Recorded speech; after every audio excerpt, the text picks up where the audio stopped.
Hello and welcome to Drunk on Tea. This week I'm returning to Warhammer Quest Darkwater after painting the Cankerborn last week. With lots of models in this set, I'm continuing my series showing how to paint these models quickly, but with a great scheme that still keeps all of the details of the minis. Today I'm painting Mulgoth the Cleaver, one of the boss models from the box, but this scheme will also work well for the Blight Templars.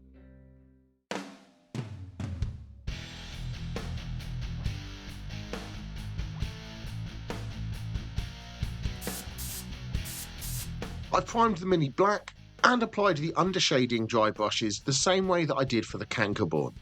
This undershading is the key to this paint scheme for these Darkwater minis.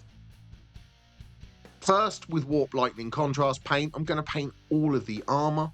For the Blight Templars, I used Absolution Green Speed Paint for the armour, but it's a darker colour, so for Mulgoth I thought the slightly lighter Warp Lightning would give a look to make this model stand out a little bit more.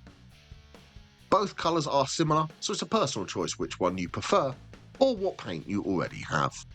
I'm carefully applying the paint to all of the armour panels on Mulgoth, being careful to only paint over the armour and not any other areas that I'll be painting in a different colour later.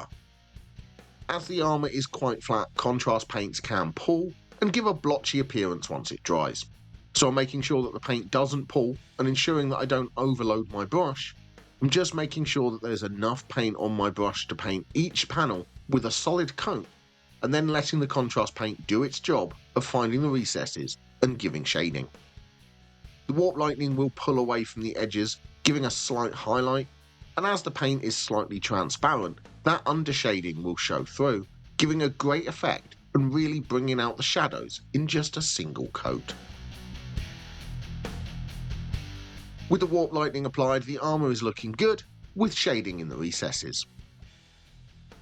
Now with Warrior Skin, I'm going to paint that exposed arm.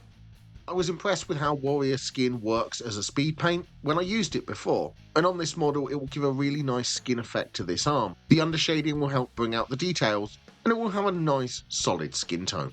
I'm painting over the marking on the arm, as I will tidy this up and paint it again at a later stage. But I'm avoiding painting over the nails or claws at the end of the arm, just catching the skin on the arm.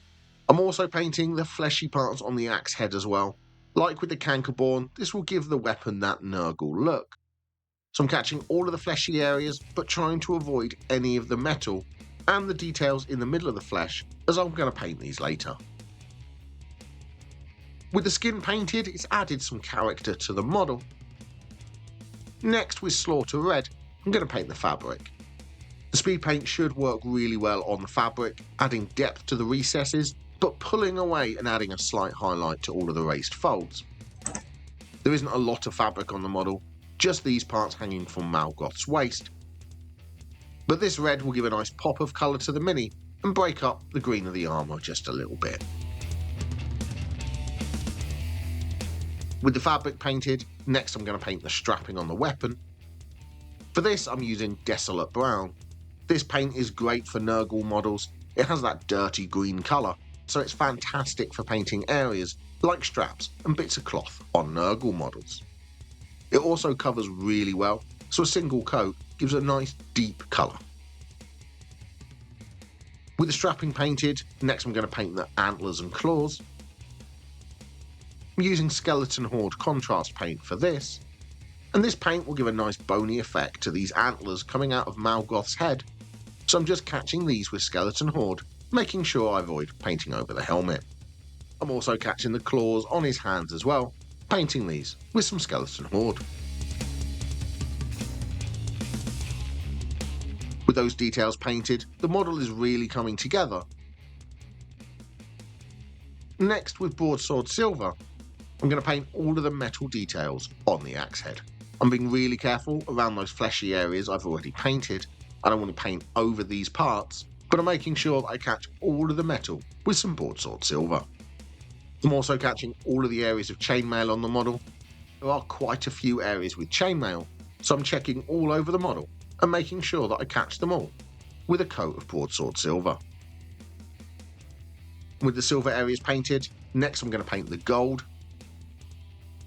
For this, I'm using Hoplite Gold.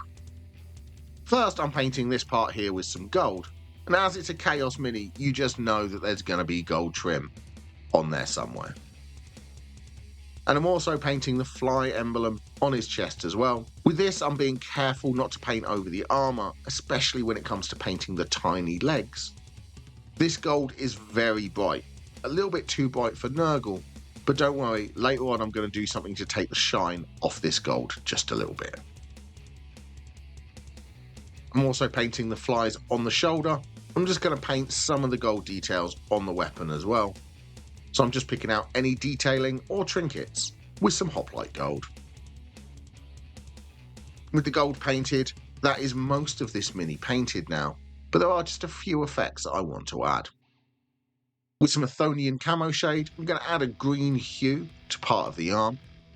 I'm picking a point about a third of the way down the arm, near the symbol, and I'm applying the camo shade all over. I've thinned this down with just a little bit of water, so it should just tint the area with some green, giving an infected, rotten look to the arm. After the shade has dried, you can see that green tint coming through. And now I'm coming in again and applying another shade, this time starting even further down the arm.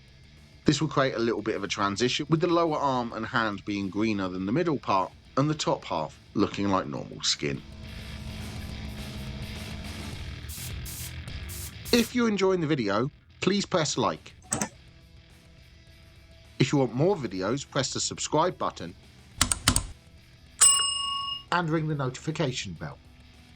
And if you'd like to support the channel, please become a member by pressing the join button down below or joining me over on Patreon.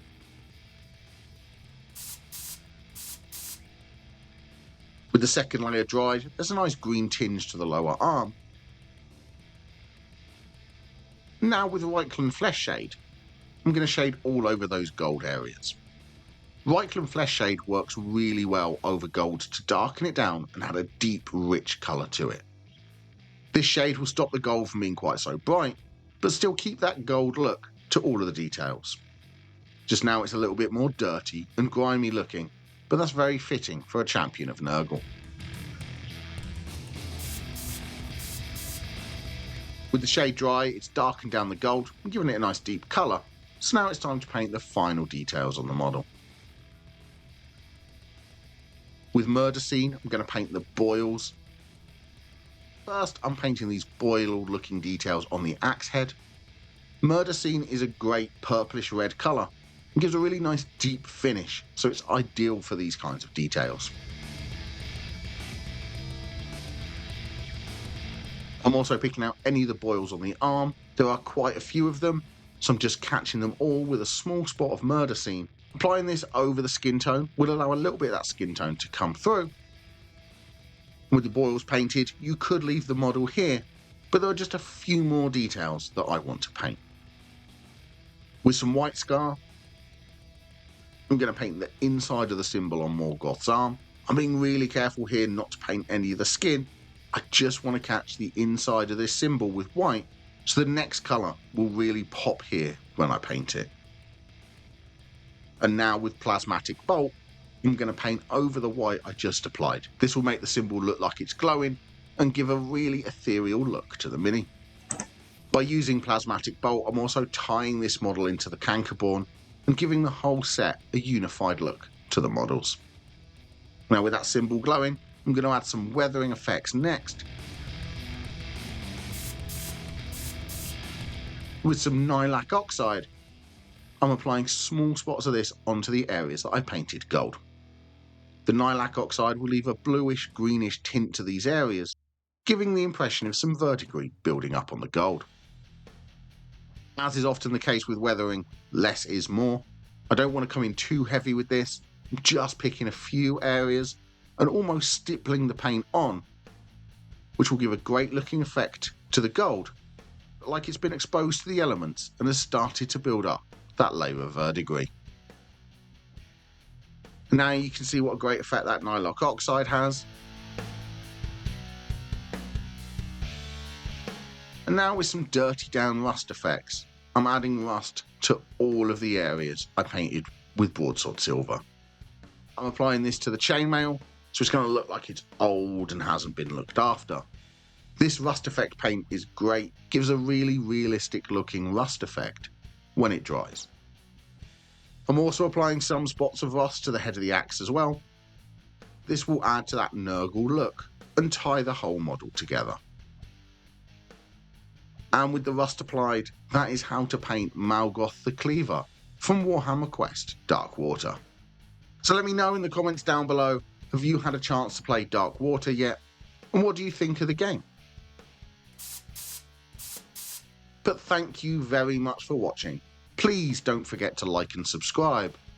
And happy painting!